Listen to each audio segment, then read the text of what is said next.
अक्टूबर की monthly expiry के दिन बाजार में कंसोलिडेशन का मूड। निफ्टी करीब 70 पॉइंट की कमजोरी के साथ 25,900 के नीचे, वहीं निफ्टी बैंक भी 200 पॉइंट्स नीचे। साथ ही मिड कैप और स्मॉल कैप शेयर्स में सुस्ती। उधर इंडिया विक्स करीबन 6% उछला। आज के बिग स्टॉक्स और चार्ट जीपीटी चले। वोडाफोन को सुप्रीम कोर्ट से राहत मिलने से 2% चला इंडसइंड बैंक। साथ ही अच्छे रिजल्ट से इंडस टावर भी करीबन 3% ऊपर। उधर chart GPT share, KPIT tech और एमआरपीएल में खरीदारी।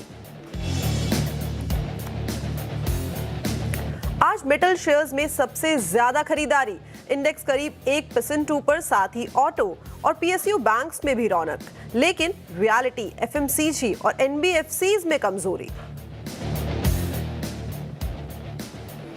दूसरी तिमाही में अच्छे नतीजों से मझगांव डॉक में तेजी। साथ ही जेके टायर का शेयर भी करीबन 3% भागा, लेकिन कमजोर रिजल्ट्स के बाद बाटा 5% से ज्यादा टूटा।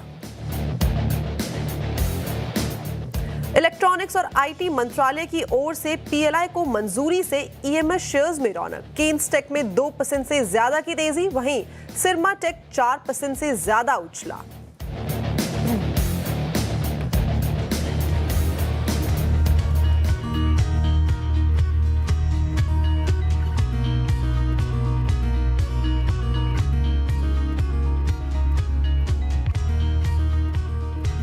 नमस्कार, सीएनबीसी आवाज मोतीलाल ओसवाल स्टूडियोज में आप सभी का स्वागत है। मैं हूं आपके साथ कंचन नौटियाल और मेरे साथ है प्रेजेंट आज के मार्केट एक्सपर्ट आशीष बहेती जी।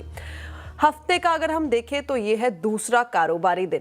मार्केट के मूड माहौल की बात करी जाए तो जो 200 पॉइंट्स की रैली है, बाजार उसका जोरों शोरों से इंतजार कर रहा है। इस टाइम पे अगर निफ्टी के लेवल्स देखे जाएं तो 25,906 के स्तर पे कारोबार कर रहा है, यानी कि अपने ऑल टाइम हाई से 26,104 के स्तर से यहाँ पे 200 पॉइंट्स की कमजोरी देखने को मिल रही है। कल ही हम सेकेंड हाफ से देख रहे हैं कि इस लेवल के आसपास ही मार्केट जो है होवर करता हुआ नजर आ रहा है। कल भी इसी स्तर के पास हमें क्लोजिंग भी निफ्टी की होती हुई दिखाई दी थी। सेक्टर स्पेसिफिक अप्रोच देखी जाए तो ऑटो में आज एक जोश जो है वो भरा हुआ है, लेकिन banking side, energy, financial services, reality में एक जो प्रेशर है वो बाउंड अप होता हुआ दिखाई दे रहा है। मार्केट इस टाइम पे अपने हायर लेवल्स पे कारोबार कर रहा है अगर हम देखें, लेकिन करना क्या चाहिए, स्ट्रैटेजी किस तरीके से बनाई जाए। बिकॉज जिन्होंने खरीदारी कर ली है उनके लिए तो एक अच्छी बात है कि उनका जो पोर्टफोलियो है इन ग्रीन ट्रेड कर रहा होगा, लेकिन जिन्होंने खरीदारी नहीं की है इस टाइम पे अगर वो बाइंग की कोई अपॉर्चुनिटी ढूंढ रहे हैं तो किस तरीके से मार्केट में प्ले आउट किया जाए। Baheti sir, first of all good morning. Good morning Kanchan ji. जी सर, सवाल आपने मेरा सुन ही लिया होगा कि किस तरीके से मार्केट में इस टाइम पे हमें देखना चाहिए, किस तरीके से ट्रेड या फिर इन्वेस्टमेंट बेट लेनी हो, कैसे करें। जी देखिए, आज तो मंथली एक्सपायरी है तो वोलेटिलिटी जरूर रहेगी और क्लियरली वो चार्ट्स पे भी विजिबल है। ऑलमोस्ट निफ्टी में 150 पॉइंट से ज्यादा का स्विंग हाई से लो के बीच में मिल चुका है। सिमिलरली बैंक निफ्टी में भी आप देखेंगे वोलेटिलिटी काफी बढ़ चुकी है और करीब करीब 500 पॉइंट का हाई लो का डिफरेंस यहाँ भी क्रिएट हो चुका है। विक्स भी हम देख रहे हैं कि 12.5 के ऊपर निकल चुका है। कल भी विक्स में एक इजाफा था और आज वापस 6.5% का इजाफा है। तो यहाँ पे अब थोड़ा सा इंडेक्स ट्रेडर्स को अवॉइड करने की सलाह रहेगी आज के लिए। थोड़ा सा आज ये डर सेटल डाउन हो जाने दीजिए, वोलेटिलिटी को थोड़ा नॉर्मलाइज हो जाने दीजिए। जिनके पास लॉन्ग है उन्हें बने रहने की सलाह रहेगी। निफ्टी में सिर्फ जो स्टॉप लॉस उन्हें ट्रेल कर रख के रखना चाहिए वो 25,800 के करीब का कैसे रखना चाहिए, जो कि एक स्ट्रॉन्ग सपोर्ट एरिया है। हमें लग रहा है शायद आज के बाद आज ये एक्सपायरी हो जाने के बाद कल वापस एक अपवर्ड रैली रिज्यूम होते हुए देखने मिलेगी और निफ्टी वापस अपने ऑल टाइम हाई ट्रेजेक्टरी जो कि 26,200 प्लस के जोन है वहां पे जाता हुआ देखने मिल सकता है। इनफैक्ट 26,400 तक का हमारा मोमेंटम का टारगेट है निफ्टी में अभी इन लेवल्स पे। सिमिलरली बैंक निफ्टी में भी जिनके पास लॉन्ग है बने रहे, सिर्फ जो स्टॉप लॉस है उसे ट्रेल करके ऊपर ले आए। 57,700 के करीब का एक एसएल रखे। हमें लग रहा है कल से वापस यहाँ भी एक रैली अपवर्ड रिज्यूम हो सकती है और बैंक निफ्टी भी वापस 58,500 तक का जोन दिखा सकता है। ओके, तो ये थी राय निफ्टी और साथ ही साथ बैंक निफ्टी के ऊपर कि किस तरीके से उसको स्ट्रैटेजाइज किया जाए। चलिए आगे बढ़ते हैं और वो नंबर आपकी स्क्रीन के ऊपर लेके आते हैं जिसके थ्रू आप हमसे आपके जो भी पोर्टफोलियो रिलेटेड क्वेरीज हैं वो पूछ सकते हैं। ये व्हाट्सएप नंबर पे आप अपनी क्वेरीज को भेज सकते हैं। विल ट्राई कि ज़्यादा से ज़्यादा जो सवाल हैं उनको एड्रेस किया जाए। अपार्ट फ्रॉम दिस, हमारे सोशल मीडिया प्लेटफॉर्म पे आप सीएनबीसी आवाज़ को या फिर कंचन नौटियाल को टैग करके अपनी पोर्टफोलियो रिलेटेड जो क्वेरीज है उनको पूछ सकते हैं। चलिए आगे बढ़ते हैं और देखते हैं कि जो पहला सवाल है वो कहाँ से आया है। पहला सवाल वैशाली जी का आया है थाने से। Vaishali ji, good morning. Good morning ma'am. जी, क्या सवाल है? मुझे एक्चुअली एमटीएनएल के बारे में पूछना था। मेरा बाइंग रेट है 46.67 और 1880 शेयर है, तो मुझे होल्ड करना चाहिए या फिर मैं निकाल दूं, कैसे करूं? ओके, एमटीएनएल का अगर चार्ट देखा जाए तो लगातार इसको 55-56 का जो लेवल है एक वहाँ पे रेजिस्टेंस देखने को मिल रहा है, लेकिन इस टाइम पे जहाँ पे कारोबार कर रहा है ये अपने मेजर सपोर्ट लेवल्स के आसपास ही कारोबार कर रहा है। यहाँ से एक बाउंस बैक अगर पास्ट का चार्ट देखें तो आता हुआ दिखाई दे रहा है। बहेती सर, आप इसको अच्छे से समझाइए, किस तरीके के अभी समीकरण बैठ रहे हैं और क्या ये सही सपोर्ट लेवल है जहाँ से एक वापस से 55-56 की ट्रेजेक्ट्री देखने को मिल सकती है? जी जी कंजन जी, इनफैक्ट देखिए थोड़ा सा पोर्टफोलियो ग्रेड स्टॉक नहीं है और काफ़ी न्यूज़ पे मूव करता है। और जब हमने देखा था लास्ट ईयर जुलाई में मूव आया था इसमें, तो 41 का स्टॉक्स मूव करके ऑलमोस्ट 100 तक चला गया था, और वो भी 3 से 4 हफ्तों के बीच में। तो बहुत वाइल्ड स्विंग्स देखने मिलते हैं जब न्यूज़ ड्रिवन काउंटर है ये। बेस्ट पार्ट ये है कि अभी एक वापस सपोर्ट पर आ गया, और जो लास्ट टाइम रैली रिज्यूम हुई थी वो भी इन लेवल्स पे ही हुई थी। और वहां से भी अगर आप देखेंगे 2024 के बाद से भी जितनी बार भी ये गिरा है, तो जो सपोर्ट लिया है इन्हीं लेवल्स पे लिया है, कि करीब करीब 3 से 4 बार इसने इन लेवल्स पे आके कंसोलिडेशन करके वापस एक पुल बैक देखिए 58 तक का जोन दिखाया। तो होल्ड करने की सलाह रहेगी। यहाँ पे जो इन्हें स्टॉप लॉस मेंटेन करना चाहिए वो 40 रुपए का एसएल मेंटेन करे। अगर ये स्टॉक 46 के ऊपर सस्टेन करता है तो फिर शायद इसमें 52 तक का भी जोन देखने मिल सकता है इन्हें। ओके, तो ये थी राय एमटीएनएल के ऊपर। चलिए आगे बढ़ा जाए और जो अगले दर्शक हैं उनसे एक बार बात की जाए। अगले दर्शक कहाँ से जुड़े हैं ये देख लेते हैं। दीपक जी हमारे साथ जुड़े हैं, राइट? मैं सवाल ले लेती हूँ, लाइन जो है एक बार डिस्कनेक्ट हो गई है। बहेती सर, इनका सवाल है मज़गांव डॉक के ऊपर। इनके पास 50 शेयर्स हैं, 2850 की बाइंग मज़गांव के अंदर इन्होंने की हुई है। इसके नंबर्स भी हमें देखने को मिले और नंबर्स अच्छे आए, जिसके बाद आज के सत्र में एक इजाफा जो है वो देखने को मिला है, और आज इसकी एक अर्निंग कॉल भी है। उसके बाद जो है और भी क्लैरिटी आती हुई दिखाई देगी। बट आगे की ट्रेजेक्ट्री किस तरीके से आप देख रहे हैं? कंची देखिए, डिफेंस एज अ स्पेस काफी अट्रैक्टिव लग रहा है, और काफी अच्छी रैली के बाद हम देख रहे हैं कि इसमें कंसोलिडेशन चल रहा है। पिछले 4 हफ्तों के अगर आप हाइज देखेंगे तो ऑलमोस्ट 2900 का जोन है, और जो लो बना है वो ऑलमोस्ट 2800 के आसपास के करीब का ही है। पिछले 4 हफ्तों में जो मेजर ट्रेडिंग जोन बना है, हमें लग रहा है कि यहाँ पे बने रहने की सलाह रहेगी स्टॉक में। ऊपर के जो टारगेट्स हमारे वो 3250 तक के इसमें देखने मिल सकते हैं। तो यहाँ से हम अनदर 300 पॉइंट का अपवर्ड रैली एक्सपेक्ट कर रहे हैं स्टॉक में। जो इन्हें स्टॉप लॉस मेंटेन करना चाहिए वो 2750 का एक एसएल मेंटेन करें। ओके, तो ये थी राय मज़गांव डॉक के ऊपर। चलिए आगे बढ़ते हैं और एक बार अभी हमने रिजल्ट देखे थे, कैनरा एचएसबीसी के नंबर्स आए थे। रेवेन्यू की बात यानी कि टॉप लाइन की बात करी जाए तो वहाँ पे एक हमें स्लो डाउन देखने को मिला था। 30% का गिरावट हमें आती हुई दिखाई दी थी। लेकिन अगर कंपनी की प्रॉफिट के नंबर्स देखे जाएं या फिर मार्जिन ऑपरेटिंग नंबर्स देखे जाएं तो वहाँ पे हमें साल दर साल और in fact quarter on quarter basis में भी एक इजाफा आता हुआ दिखाई दिया है। इस बार रिजल्ट्स पे और साथ ही साथ जो फ्यूचर को लेके आउटलुक है उसके ऊपर चर्चा के लिए हमारे साथ है कंपनी के MD and CEO Anuj Mathur. First of all good morning sir. Morning morning Kanchan ji. Good morning. Numbers sir अच्छे आए हैं और मार्केट को भी नंबर्स जो हैं वो पसंद आए हैं, लेकिन जो हम टॉप लाइन की बात करें तो वहाँ पे थोड़ा सा प्रेशर जो है वो आता हुआ दिखाई दिया है। रेस्ट बाकी के नंबर्स अच्छे हैं, लेकिन टॉप लाइन में जो इम्पैक्ट आया है वो किस चीज़ का आया है और आगे को लेके हम किस तरीके से एंटिसिपेट करें टॉप लाइन के नंबर्स? देखिए, मैं क्लैरिफाई करना चाहूंगा, जो टॉप लाइन होती है इंश्योरेंस कंपनी की वो एपीई या डब्ल्यूपीआई के टर्म्स में बोली जाती है, जो न्यू बिजनेस प्रीमियम होता है, जिसमें रेगुलर प्रीमियम पूरा लिया जाता है और जो सिंगल प्रीमियम होता है उसका 10% लिया जाता है उस नंबर में, और वही नंबर मॉनिटर होता है। उसमें हमने देखा है कि हमारा जो ग्रोथ हुआ है एपी टर्म्स में 11% हुआ है, और डब्ल्यूपीआई टर्म्स में वेटेड प्रीमियम इनकम में 14% का इंक्रीज हुआ है। और ये ही रेलेवेंट पैरामीटर है जो इन्वेस्टर्स देखते हैं। तो फर्स्ट ऑफ ऑल मैं बताना चाहूंगा कि हमारी जो ग्रोथ रही है टॉप लाइन की वो इंडस्ट्री से बेटर रही है। अगर हम प्राइवेट सेक्टर इंडस्ट्री की ग्रोथ की बात करें इसी उसमें डब्ल्यूपीआई में, तो 8% ग्रोथ इंडस्ट्री की रही है, हमारी 14% रही है, तो हमारी इंडस्ट्री से ज्यादा रही है। अगर मैं बात करूं वीएनबी की, value of new business, because एक वो बहुत इंपॉर्टेंट पैरामीटर है, उसमें हमारा 1.5% का इंक्रीज हुआ है। लास्ट ईयर 18.1% था, जो अब बढ़ के 19.6% हो गया है। अगर मैं प्रॉफिट्स की बात करूं, पैट की, उसमें भी हमारा 16% इंक्रीज हुआ है पैट में कंपेयर टू लास्ट ईयर। और एक बहुत इंपॉर्टेंट रेशियो होती है परसिस्टेंसी, 13 मंथ परसिस्टेंसी रेशियो, वहां पे भी हमने 1.3% का इंक्रीज देखा है 13 मंथ परसिस्टेंसी में कंपेयर टू लास्ट ईयर। सो जितने भी हमारे पैरामीटर्स हैं उन सब में बहुत अच्छी ग्रोथ है। और न्यू बिजनेस का जो WPI मैंने आपको बताया, वो एक पैरामीटर होता है। एक चीज और मैं बताना चाहूंगा, जो हमारा रिन्यूएबल प्रीमियम है उसमें भी बहुत अच्छी ग्रोथ आई है और उसमें 29% का इंक्रीज है।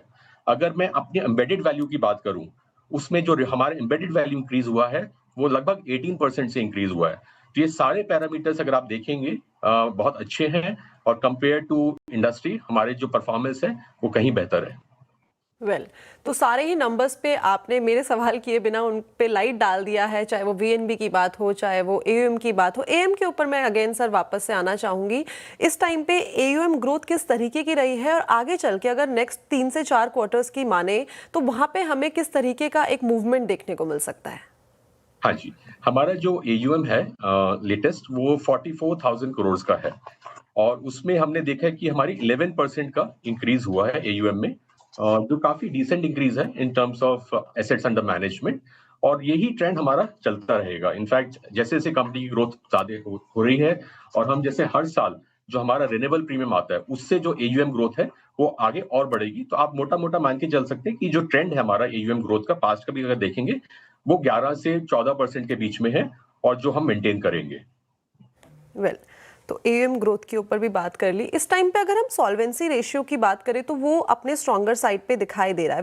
अगर हम आगे चल के अगर आपकी जिस तरीके का आउटलुक है काफ़ी ज़्यादा ऑप्टिमिस्टिक दिखाई दे रहा है और ग्रोथ के साथ और नए बिजनेस के साथ आप किस तरीके से इस टाइम पे प्लान कर रहे हैं कि कैपिटल को मैनेज किया जाए, और क्या आप देख रहे हैं कि जो इक्विटी इशू हमें आता हुआ दिखाई देगा या फिर इंटरनल एक्यूरेल्स के थ्रू? राइट, बहुत अच्छा सवाल आपने पूछा है। तो सॉल्वेंसी रेशियो की जहां तक बात है, हमारी सॉल्वेंसी रेशियो बहुत अच्छी है। जो मिनिमम जो होती है, जो रेगुलेटर ने प्रिस्क्राइब की हुई है, वो 150% है। अगेंस्ट 150% हमारी सॉल्वेंसी रेशियो लगभग 198% के आसपास है। तो काफी हमारी सॉल्वेंसी जो मिनिमम रिक्वायर्ड है उससे काफी अच्छी है। दूसरा मैं बताना चाहूंगा, अगर आपने हमारे फाइनेंशियल पैरामीटर्स देखे हैं पास्ट के भी, बहुत अच्छा हमारा इंटरनल एक्रूवल्स है। हमारी कंपनी पिछले 13 साल से प्रॉफिट्स बना रही है। सो हमारे जो इंटरनल एक्रूवल्स हैं वो सफिशिएंट हैं टू फंड ग्रोथ और यही हम आगे भी करते रहेंगे। अभी हमने एजेंसी चैनल भी लॉन्च किया है, उसमें भी जो हमारी कैपिटल की रिक्वायरमेंट है, जो फंड्स की रिक्वायरमेंट है, वो हम इंटरनली मीट कर रहे हैं। तो हमारे को फ्रेश कैपिटल की जरूरत नहीं पड़ेगी, पर्टिकुलरली इक्विटी कैपिटल की। अगर कुछ जरूरत पड़ेगी भी तो वो हम सबऑर्डिनेटेड डेट के साथ हम मीट कर पाएंगे। बट जैसे मैंने बताया, हमारी प्रॉफिटेबिलिटी बहुत अच्छी है, हमारी कॉस्ट रेशियोज बहुत अच्छी हैं। अगर आप देखेंगे इंडस्ट्री में जो कॉस्ट रेशियोज हैं उसमें हम टॉप 3 कंपनीज में आते हैं। तो इन सब फैक्टर्स की वजह से हमारा जो ग्रोथ है वो कभी भी सॉल्वेंसी या कैपिटल की वजह से नहीं रुकने वाला है। हमारे इंटरनल एक्रूवल्स बहुत अच्छे हैं जिससे हम पूरी फंडिंग कर पाएंगे। हमारे प्रॉफिट्स अच्छे हैं और हमारी कॉस्ट रेशियोज बहुत अच्छी हैं। डेफिनेटली। और नंबर्स तो मैं जब रीड करी तो मैंने वहाँ पे देखा जो प्रीमियम कलेक्शन है, जैसे आपने मेंशन भी किया, वो भी काफ़ी ज़्यादा अपने हायर साइड में है और साथ ही ओवरऑल नंबर्स में मार्जिन्स की बात करें या VNB की बात करें तो वो भी हायर साइड में। एक चीज़ आजकल काफ़ी ज़्यादा बज़ में है सर, वो है AI। आप किस तरीके से यहाँ पे जो AI है उसका इंटीग्रेशन करके जो टेक्नोलॉजी है उसको इन्फ्यूज़ कर रहे हैं और फ्यूचर ग्रोथ किस तरीके से देख रहे हैं? हाँ जी, ये बहुत अच्छा सवाल है आपका, because now everything is dependent on technology. और पर्टिकुलरली AI में हमने देखा है कि जैसे जैसे हमने कुछ यूज केसेस किए हैं, हमने कुछ जगहों में इम्प्लीमेंट किया है, उसके क्लियर बेनिफिट्स निकल के आ रहे हैं। तो एक जो हमने किया था अंडरराइटिंग में। इंश्योरेंस कंपनी में अंडरराइटिंग में बहुत इंपॉर्टेंट फंक्शन होता है। तो उसमें हमने AI अपने पैरामीटर्स डाले और उससे हमने ये देखी हमारी जो प्रोडक्टिविटी है अंडरराइटर्स की वो बेटर हो गई है। हमारा बिजनेस हम ज्यादा कर पा रहे हैं और जो डिसीजन मेकिंग हो रही है, बिकॉज ये सिस्टम आउटपुट होता है, वो हमें हेल्प कर रहा है in taking better decision. So AI हमने अंडरराइटिंग में इंप्लीमेंट करी है। हमने AI को अपना जो कस्टमर इंटरेक्शन है उसमें किया है। हमने अपने IVR में AI का यूज करना शुरू किया है और उससे बहुत अच्छे बेनिफिट्स मिल रहे हैं।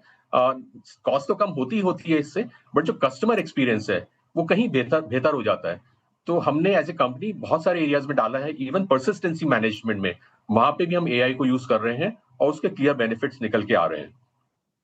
तो जो एआई है वो क्लियरली इंडिविजुअली, और अगर हम बात करें पूरी की पूरी इंडस्ट्री वाइज, एक इंटीग्रल पार्ट हम सबकी लाइफ का बन गया है। Thank you so much sir हमारे साथ जुड़ने के लिए और फ्यूचर आउटलुक के बारे में बताने के लिए, and hopes and all the best for the upcoming quarters. Thank you so much for joining us today.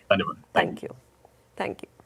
तो चलिए आगे बढ़ा जाए। ये तो बात हो गई थी कैनरा HSBC के शेयर्स की। आज अगर हम देखें तो करीब 1.5% की हमें गिरावट देखने को मिल रही है, लेकिन एक रीबाउंड चार्ट्स पे आता हुआ दिखाई दिया है। आगे बढ़ा जाए और जो हमारा कॉन्सेप्ट है उसको फॉलो किया जाए। अगले जो दर्शक हैं वो हमारे साथ भिवानी से जुड़े हैं। Ajay ji good morning. Good morning ma'am. जी क्या सवाल है? मैम मेरे पास बिरला सॉफ्ट के शेयर हैं 200 एट द रेट ऑफ 417। ठीक है, तो इसके बारे में जानना चाह रहा हूँ मैम। मेरा नजरिया है 1 से 2 साल का। ओके 1 से 2 साल का नजरिया है और बिरला सॉफ्ट 417 417 के लेवल पे खरीदारी की गई है। 375 के स्तर पे इस टाइम पे ये कारोबार कर रहा है। लगातार हमें देखने को मिला है एक कंसोलिडेशन साइडवेज का फेज। एक अच्छा लेवल इसने देखा था दिसंबर के टाइम पे 624 तक इसने अपने 52 वीक का हाई लगाया था, लेकिन वहां से एक गिरावट का सिलसिला जारी हो गया है। बहती जी आगे की ट्रेजेक्ट्री किस तरीके की दिखाई दे रही है बिरला सॉफ्ट के अंदर, और क्या लगता है कि कंसोलिडेशन नियर टर्म में टूट रहा है? जी देखिए, अच्छी बात ये रही स्टॉक के साथ कि अभी एफएनओ से बाहर है। तो हमने देखा था जब ये एफएनओ में था तो एक मैसिव शॉर्टिंग कैंडिडेट बना हुआ था आईटी स्टॉक्स में, और जब भी आईटी में गिरावट आती थी तो ये थोड़ा सा ओवर रिएक्ट करता हुआ देखने मिला था। बट हमें लग रहा है कि अब यहाँ पे मिड कैप आईटी काफ़ी अट्रैक्टिव हो चुके हैं और काफ़ी मिड कैप आईटी अपने 200 एमआ से काफ़ी कंफर्टेबली ऊपर ट्रेड कर रहे हैं। बिरला सॉफ्ट अभी भी काफ़ी नीचे है। अपने वीकली 200 एमआ भी जो उसका प्लेस्ड है वो भी 470 के आसपास में ट्रेड प्लेस्ड है। और हमने देखा कल भी एक अच्छा मूव था इसमें, पिछले हफ्ते भी इनफैक्ट 11% की मूवमेंट बनी हुई थी। इस हफ्ते थोड़ा सा कंसोलिडेट कर रहा है, लेकिन हमें लग रहा है कि यहाँ से एक बड़ा मूव देखने मिल सकता है मिड कैप आईटी में, और बिरला सॉफ्ट में भी वैसा एक फॉलो थ्रू देखने मिल सकता है जो कि इसे 440 तक के लेवल्स दिखा सकता है। तो यहाँ बने रहने की सलाह रहेगी। जो स्टॉप लॉस इन्हें मेंटेन करना चाहिए वो 350 का सेल मेंटेन करे। ओके 350 का आपको लगाना होगा यहाँ पे स्ट्रिक्ट स्टॉप लॉस। चलिए आगे बढ़ा जाए। एक मैं सवाल लेती हूँ वाया कॉल, उसके बाद जितने भी सोशल मीडिया प्लेटफॉर्म हैं वहाँ से मैं सवाल लेने वाली हूँ। तो अगर आपकी कोई क्वेरी है या आपने कल भेजी थी क्वेरी उसको एड्रेस नहीं किया गया है तो प्लीज़ आप वापस से मुझे टैग करके अपना सवाल जो है वो भेज सकते हैं मेरे सोशल मीडिया प्लेटफॉर्म पर। अगले जो दर्शक हैं जबलपुर से राकेश जी हमारे साथ जुड़े हैं। Rakesh ji good morning. Good morning ma'am. जी। मेरा एक क्वेश्चन है एल्गेल अमाइन पे। ओके चार शेयर लिया है मैंने 3200 पे, और काफी टाइम भी हो चुका है, ऑलमोस्ट 2-3 साल हो चुका है। 3 साल काफी नीचे है और कोई जंप नहीं दिख रहा है। तो क्या इससे निकल जाए या मुझे वेट करना चाहिए? डेफिनेटली, और काफ़ी हायर लेवल पे राकेश जी आपने इसकी जो बाइंग है वो की हुई है। जैसे कि मैं देख पा रही हूँ 3200 के स्तर पे 4 शेयर्स आपने लिए हैं और वहाँ से ये आधा हो गया है। 1900 के लेवल पे ये कारोबार कर रहा है। अगर पहले के चार्ट्स भी देखे जाएं तो वहाँ पे भी एक गिरावट का सिलसिला देखने को मिला है। बट क्या लगता है बहती जी वापस से एक रिवाइवल आएगा? जो नंबर पे खरीदारी की गई है डेफिनेटली काफ़ी हायर साइड पे है। आगे की ट्रेजेक्ट्री किस तरीके से दिख रही है? जी ये देखिए, केमिकल स्टॉक्स में प्रेशर बना हुआ है और हमने देखा था कोविड के बाद एक बहुत बड़ी स्विंग देखने मिली थी। इन सब में काफ़ी बड़ी री-रेटिंग हुई थी और वहाँ से ही almost most of these chemical stocks 2021 से लेकर 2022 के जोन में इनमें हाई लगा, और वो हाई से भी ऑलमोस्ट ये स्टॉक्स करीब 50% से भी ज़्यादा करेक्ट होकर ट्रेड कर रहे हैं। काफ़ी इनमें से जो स्टॉक्स है इन लेवल्स पे अब एग्जिट करने की सलाह नहीं है, क्योंकि ऑलरेडी 50% के करीब का नॉक ऑफ इन्होंने देख लिया है अपने पोर्टफोलियो में स्टॉक में। तो यहाँ पे होल्ड करने की सलाह रहेगी। जो स्टॉप लॉस इन्हें जरूर मेंटेन करना चाहिए वो 1700 के करीब का है। ऊपर में मुझे लगता है अगर कोई स्विंग आता है इस पूरे सेक्टर में तो शायद 2300 तक का जोन इसमें देखने मिल सकता है।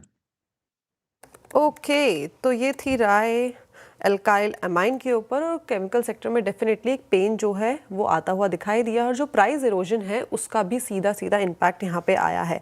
एक सवाल है सोशल मीडिया प्लेटफॉर्म एक्स के ऊपर आया है, निहित जी का सवाल आया है एवेंटल के ऊपर। एवेंटल इन्होंने बाय किया है 25 रुपये में, अच्छे खासे लेवल्स पे बाइंग किया और अच्छा खासा प्रॉफिट वहां से होता हुआ दिखाई दिया है। 5 साल के लिए होल्ड करके चल सकते हैं। आगे की ट्रेजेक्ट्री बहेती सर कैसी लग रही है और क्या करा जाए? पार्शियली प्रॉफिट बुकिंग कर ली जाए? जी कंचन जी, एक बार स्टॉक का नाम वापस AVANTEL, एवेंटल। जी देखिए, मोमेंटम तो स्ट्रांग बना हुआ है स्टॉक में, और हमें लग रहा है कि यहाँ पे एक बार थोड़ा सा पार्शियल बुकिंग कर लेना चाहिए, क्योंकि स्टॉक अभी थोड़ा सा रिसेंटली करेक्ट हुआ है। 213 से स्टॉक करेक्ट होकर 173 के आसपास में आ चुका है, तो यहाँ पे इन्हें एक बार प्रॉफिट बुक कर लेना चाहिए शेयर में। ओके, तो ये थी राय एवेंटल के ऊपर। बहती sir, thank you so much हमारे साथ जुड़ने के लिए, बढ़िया जानकारी शेयर करने के लिए। Thanks a lot for joining us today. तो चलिए, इसी के साथ वक्त हो गया है एक छोटे से ब्रेक का, लेकिन आप कहीं मत जाइएगा, क्योंकि मनीषा जी आपके साथ जल्द ही जुड़ने वाली है इस ब्रेक के बाद क्रिप्टो कॉर्नर में।